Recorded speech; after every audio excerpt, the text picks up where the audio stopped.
কিন্তু এইবার প্রকাশ হয়ে গেছে যে না, তারা আমাদেরকে সুরক্ষা যে দিতে পারে সেটা এবার সবার কাছে মুখোশ খুলে গেছে। আর আমরা যে এইভাবে যে ভ্রাতৃত্ব প্রেমটা পাবো, যেটা যেটা আমাদের মানে যেটা আমার মাতৃত্ব, যেটা আমাদের মাদেরকে বা যেভাবে সেভ করে রাখছে বাসা বাড়িতে, যেটা হিন্দু মহিলা অনেক সময় বের হয় রাস্তাঘাটে, আছে না যে এর ভিতরে 5-6 দিনে কিন্তু অনেক টিকেট হইতে পারতো, ঢিল মারতে পারতো, কিন্তু সেটা বুঝে গেছে যে না, তারাই পারে।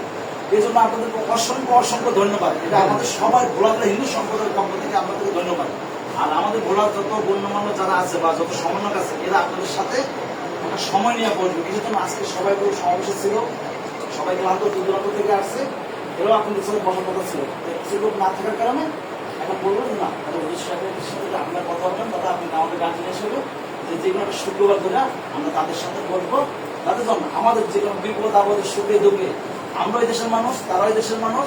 তার হ্যাঁ, এটা সত্য যে আমাদের বাংলাদেশের ইতিহাসে এই বাংলাদেশ যত হিন্দু সম্প্রদায় 1,35,00,000 হিন্দুরা আছে, তারা কিন্তু আপনাদের সত্য চাই আছে। যদি এই কথা যদি কেউ বলে অস্বীকার করে, তাহলে তার মতো বোকা নাই। এর জন্য বলতে পারেন আপনি আপনার বাড়িতে আমি গেছি, আপনি আমার বাড়িতে গেছেন, আমি আপনার বাড়িতে কেউ মারা গেলে মিলাতে গেছি, আমি যাই ফেরনি খাইছি, ঠিক আছে, আমার পুজোর অনুষ্ঠানকে যাই গেছি, আমরা তো আপনার প্রসাদ খান না, কিন্তু আপনি পাশে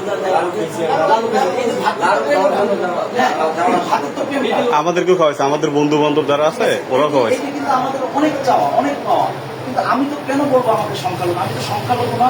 না না, আপনি বাংলাদেশি, সংখ্যালঘু কি নাকি বাংলাদেশি?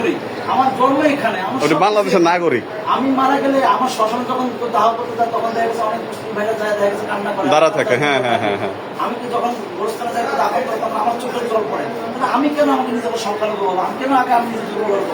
আপনারা থাকলে আমার তো কোনো, আমি কেন আপনাদের? কিন্তু কিছু শ্রেণীর লোকের কারণে সবসময় বলছে যে আকাম করছে, অন্য দল নাম দিয়েছে কি জামাতে, ইসলামী আন্দোলন, ওই আন্দোলন, হেফাজত, এরা করছে, মানুষের রক্ত কাটছে। আসলে কিন্তু এরকম কোনো প্রমাণ ইতিহাসের নাই।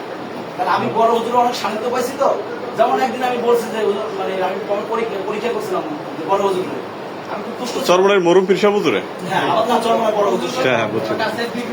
বড় হুজুর যখন আমি বললাম যে আমার যখন চরমনের যখন মাহফিল হয়, তখন বিভিন্ন জায়গা থেকে আসে না, একটু মুরগির মাংস ভাইয়া ভাইয়া বস। ভাই আসেন।